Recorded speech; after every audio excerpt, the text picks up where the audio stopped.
Ond, da chi'n cofio y stori yna am y gyrrwr car yn stopio i ofyn i gerddwr sut mae'n mynd i Lundain o fan hyn, a'r ateb yn dod, wel, dylswn ni eisiau mynd i Lundain, dylswn ni'n cychwyn o fan hyn. Mae hynna wedi bod yn troi yn y meddwl i heddiw, achos pe bawn ni'n rhoi dalen wag i bob un ohonoch chi i ddweud sut ydym ni'n gwireddu bwriad Duw yng Nghymru. A mi gewch chi ddweud be liciwch chi. Mae'n debyg y byddwn ni'n dod ag nifer o atebion gwahanol, ond byddwn ni'n gyd yn tueddol o ddweud fysa ni'n cychwyn o fan hyn. Achos na i fentro dweud pe bai ni gyd yn gallu ymddihatru o'n rhagfarnau i gyd, a bydden ni gyd yn cytuno a bydden well pe bai yr enwadau yn diflannu a bod ni'n cydweithio fel Cristnogion. Ond mi rydyn ni lle rydyn ni. Ond fel dwedodd Emyr, dwi'n meddwl, yn y cyd-destun yma, o be di dyfodol yn capeli ni, mae'n rhaid i ni, fel dwedodd Nan, mae'n rhaid i ni siarad a'n gilydd.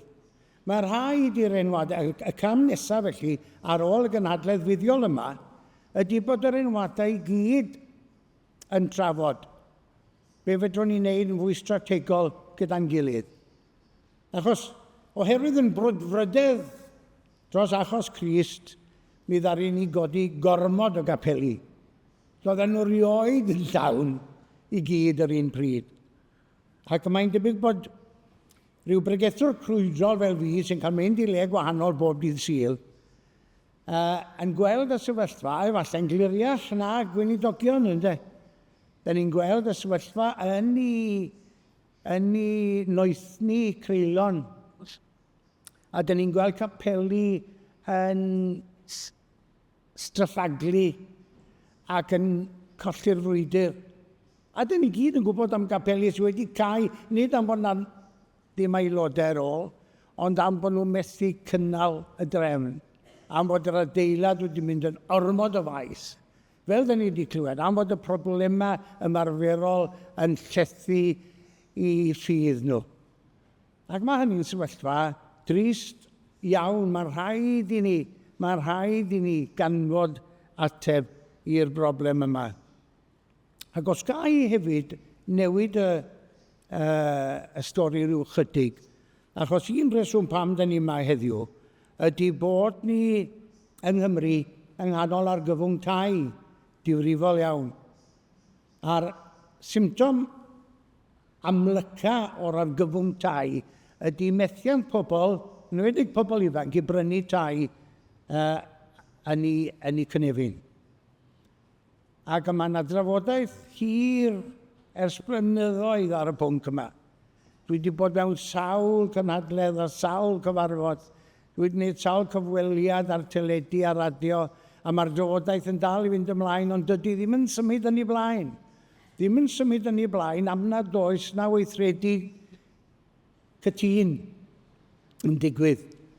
Am nad oes yna weledigaeth yn cael ei gwireddu, ond yn bytiog.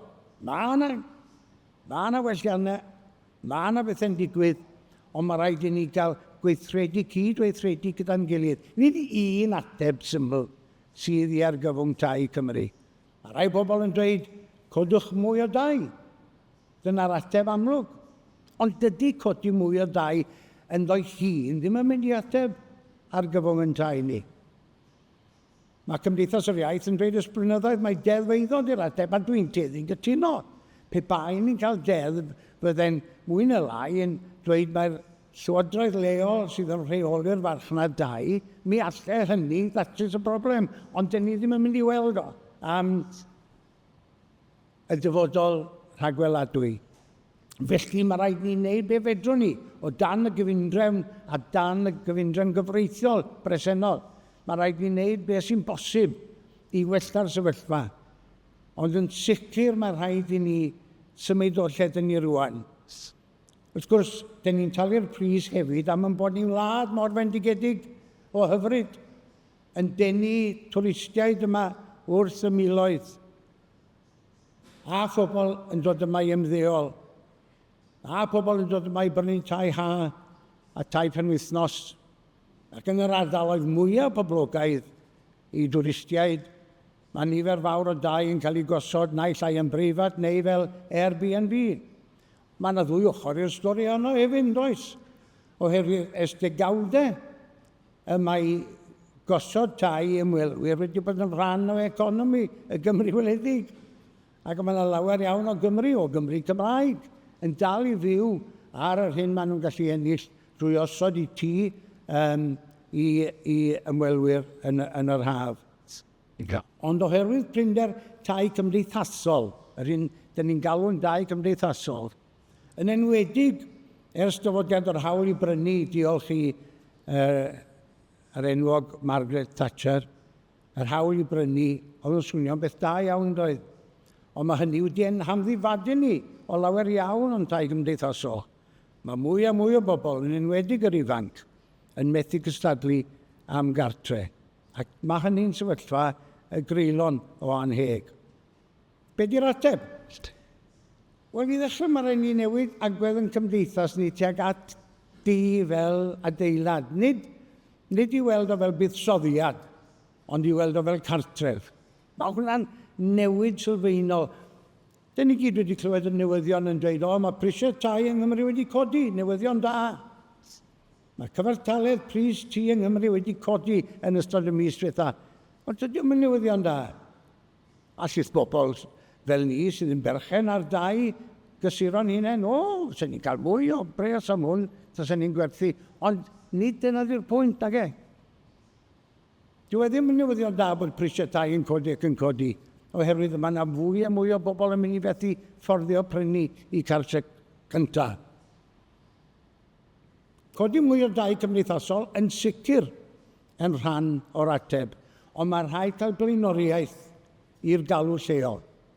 Mae'n rhaid cael blaenoriaeth i'r galw lleol. Dyn ni gyd wedi clywed am y gair tai fforddiadwy, a dyn ni gyd yn gwybod bod yna dau fforddiadwy sydd ddim yn fforddiadwy iawn hefyd, ynddo. Ond mae'n bwysig yn bod ni'n defnyddio, a bod Llywodraeth leol yn defnyddio'r cymal 106 yna i sicrhau fod yna dau fforddiadwy yn cael ei roi ar y farchnad. Ond mae'n bwysig hefyd gwneud be mae Cyngor Gwynedd wedi gwneud, sef wrth bennu beth ydy'r pris fforddiadwy, bod chi'n gosod y pris yna, nid drwy gymharu ar pris lleol, ond y pris dros y sir gyfan. Achos os ydych chi'n gosod pris fforddiadwy yn Abersoch, yna mi fydd y pris fforddiadwy chi yn llawer iawn rhy uchel, os ydy o'n ganran o'r pris cyfartalog. Felly, pris cyfartalog dros ardal ehangach sydd yr unig beth sydd yn gwneud synwyr.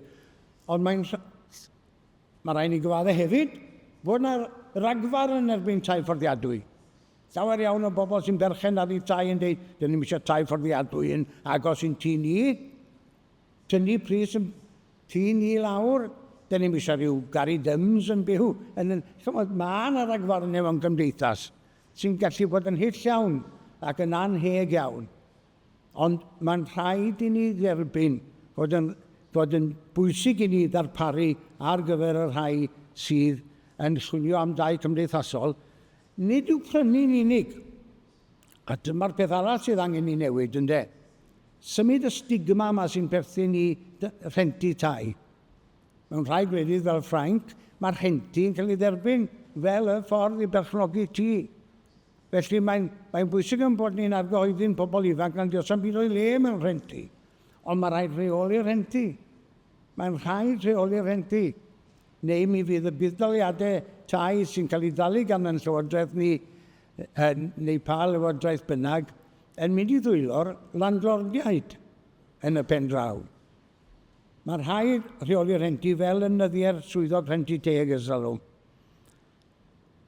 A mae'n rhaid creu marchnad leol, fel y mae astudiaeth Simon Brooks yn argymell.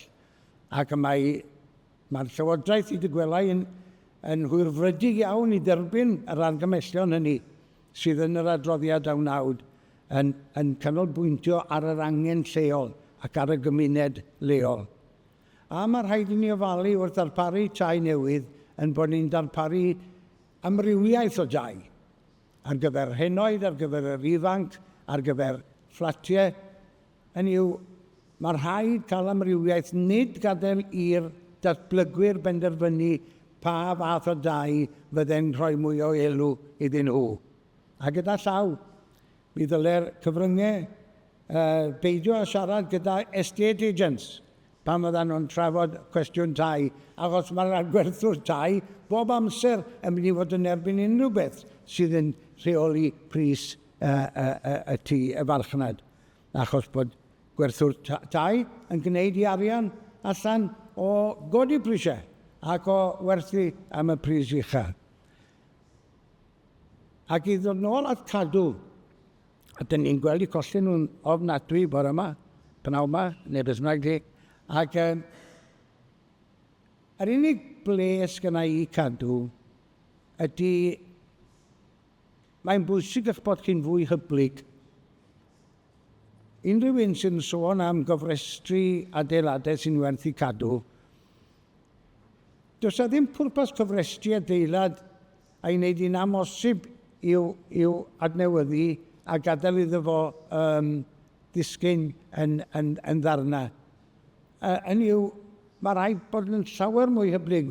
Y marn i ydy y dylai cadw efo'r capeli, gofrestru enghreifftiau gorau ym mhob categori, ond anghofio mateix gadael rheini i gael eu hadnewyddu yn ôl ar anghenion lleol. Ond dyn ni'n mhell o fanno mae'n ei ofn. Ond mae'n bwysig, ac mae'n bwysig bod cadw yn dod i gyfarfodydd fel hyn i drafod yn agored. Ond yn anffodus diw hynny. Ond fel dwedodd Iwan Wyn, ac mae Iwan Wyn wrth gwrs yn gyn ddirprwy Brif Weinidog Cymru, a mae o'n nabod y cyrff ma'n well na'r am fwy arno ni. Mae'n bwysig yn bod ni'n trafod efo nhw, ac yn dod i ddealltwriaeth efo nhw, ac yn pwyso arnyn nhw i weld synwyr y sefyllfa. Ac mae posib cyrraedd rhyw bwynt fel dwedodd Iwan o gyfaddawd gyda'r cyrff yma. Fel yn wir, a mae hyn wedi cael ei grybwyll, fel yn wir mae'n bosib dod i gyfaddawd gyda'r Comisiynwyr Elusen. Achos dim ond i ni dreulio amser i egluro iddyn nhw, olwch, mae'n capeli ni wedi cael ei codi gan werin bobl Cymru. A llawer iawn o waith gwirfoddol crefftwyr Cymru wedi mynd i mewn i godi'r rhain, ac maen nhw'n adnodd cymunedol pwysig. Ac os ydy'r capel yn cael ei werthu, mae'n bwysig i fod yn cael ei werthu bydd y gymuned leol, os ydy hynny'n bosib. Ac mi fydd y Comisiynwyr Elusen yn gorfod derbyn safbwynt fel yna. A'r ffordd amlwg o wneud o ydy bod na gyrff cymunedol yn cael ei ffurfio i wneud defnydd newydd o'r capeli. Ac mae hyn ar dwf, mae yna gynnydd yn cynlluniau cymunedol yma i gymryd adnoddau i bwrpas y gymuned. Yn anffodus, mae yna lawer iawn mwy o lwyddiant ar brynu tafarndai yn gymunedol na chapeli, ac mae rhai o'r cynlluniau yma yn hynod o lwyddiannus ac yn ffwyth cydweithio cymunedol ardderchog. A fyswn ni fy hun yn derbyn sefyllfa lle mae y gymuned wedi prynu tafarn ac yn darparu gofod o fewn yr adeilad hwnnw ar gyfer gweithrediadau a gweithgaredd cymunedol, a bod lle o addoliad yn un o'r rheini. Mewn rhai ardaloedd dwi'n gweld mai dyna fydd yr ateb. Ac mae'r ateb wrth gwrs yn wahanol ym mhob man, dydy. Nid un ateb ydy o ym mhob man. Mae gynnon ni bentre bach yn Ceiathro. Wrth lwc, dim ond un capel oedd yna. A dim un eglwys chwaith. felly, a doedd na ddim canolfan gymunedol. Felly oedd hi'n gwneud pob math o synwyr i gael arian gan y Presbyteriaid, i adnewyddu'r capel, ac arian gan y Cyngor Sir i greu canolfan gymunedol yn yr un adeilad. Ac mae o'n gweithio bellach fel capel i'r gymuned ac yn dal i dir yn dda iawn. Ond fel dwi'n dweud, nid yna di'r ateb ym mhob man oherwydd mae gennych chi ormod y capeli yn un peth. Ac mae'n adeiladau cymunedol eraill. Ond mae'r ddadl yma, y dylai capeli sydd wedi cael ei codi gan y gymuned gan yn cyndeithiau ni, aros yn adnodd pwysig i'r gymuned honno. Mae honna'n ddadl na fedrwn ni moi hanwybyddu.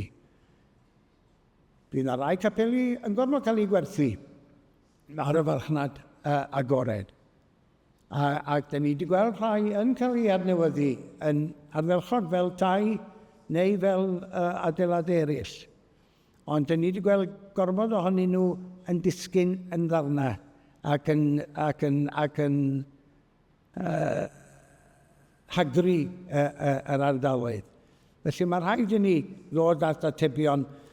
Mae debyg y Modi yma'n rhannol heddiw, a mae Modi wedi gweithio efo Cymdeithas Tai Gwynedd ers dechrau'r 70au. Fe welson ni i'r adeg honno fod yna gynnydd aruthrol yn nifer y tai haf a'r ail gartrefi ag ati. A mi ddath na griw anno ni at yn gilydd a ffurfio Cymdeithas Tai, y gyntaf o Gymdeithas Tai gwledig drwy Brydain gyfan. A mi ddaru ni yn ddiweddarach pan nath y Llywodraeth yn Llundain benderfynu meddiannu'r mudiad Cymdeithas y Tai mwyn yn y pen draw, tynnu tai cymdeithasol o ddwylo o grafangau Llywodraeth leol. Ond mi ddaru ni benderfynu aros yma ni byno fel Cymdeithas Tai Gwynedd. Ac mae yna fanteision i hynny. Ond beth sy'n digwydd rwan gyda'r cynnydd yn nifer y cymdeithasau cymunedol a'r mentrau cymunedol ydy bod ni yn gweld nhw'n dod at ei gilydd. Ac dwi'n gobeithio, mawr obeithio, y bydd lle i gymdeithas annibynnol fel Cymdeithas Tai Gwynedd i ddatblygu yn gymdeithas fwy i ddarparu tai. Ac un peth ddari ni benderfynu o'r cychwyn oedd peidio adeiladu tai newydd, ond defnyddio tai o'r stoc tai bresennol. Fel y byddai pobl yn cael eu cartrefi yn eu cymunedau, yng nghanol eu cymunedau, ac nid mewn stadau ar gyrion pentrefi. Ac mae dyn ni wedi glynu at hynny, ac mae hynny'n yn bwysig. Ac wrth gwrs, dyma lle mae'r capeli'n dod i mewn, ynddo? Mae'n bwysig bod ni'n defnyddio adeiladau gwag, adeiladau sydd wedi newid i defnydd fel capeli ar gyfer darparu cartrefi ar gyfer pobl lleol. Felly, mae mhrofiad i gyda Cymdeithas Tai Gwynedd wedi bod yn brofiad hyfryd iawn a dweud y gwir, o weld pobl lleol yn darparu cartrefi ar gyfer i cymuned. Ond wrth gwrs mae rhaid gweld newidiadau yn y polisiau cynllunio hefyd.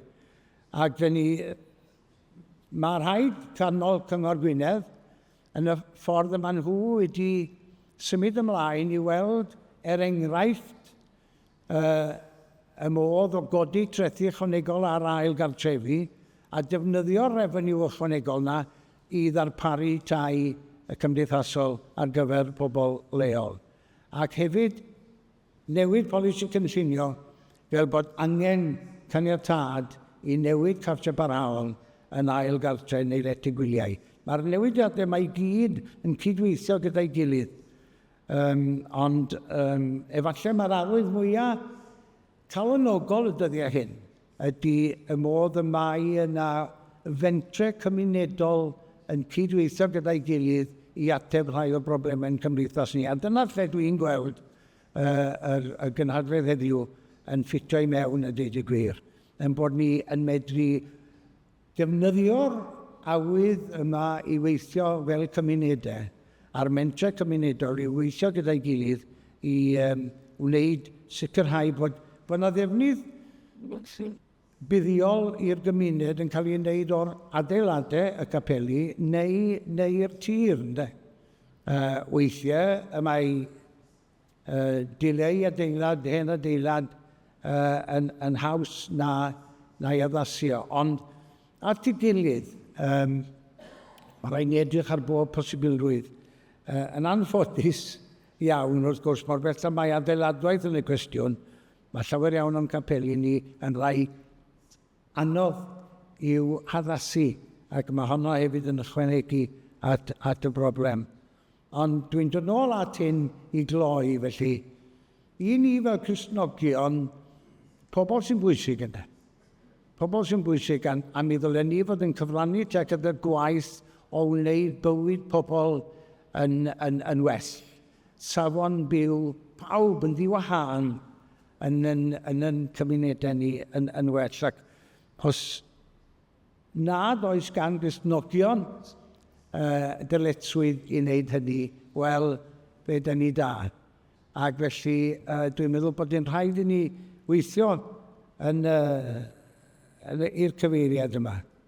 A llydnabod yn dyletswydd o'r Gristnogion i sicrhau bod unrhyw gyfleon sydd yna yn cael ei defnyddio i'r eithaf. Da ni gyd yn gwybod am enghreifftiau da yma ac acw yng Nghymru, ac mae'n dda i weld o.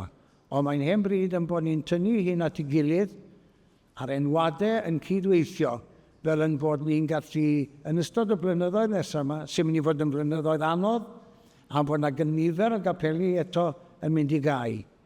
A'n bod ni'n gallu troi'n sylw o'r broblem i'r stori galanodol, bod Cristnogaeth yn troi yn rym positif yn ein cymdeithasau ac yn ein cenedl ni. Ac mae'n wych clywed am rai o'r cynlluniau da ni wedi clywed heddiw yn pwysleisio yr ochr gadarnhaol yna.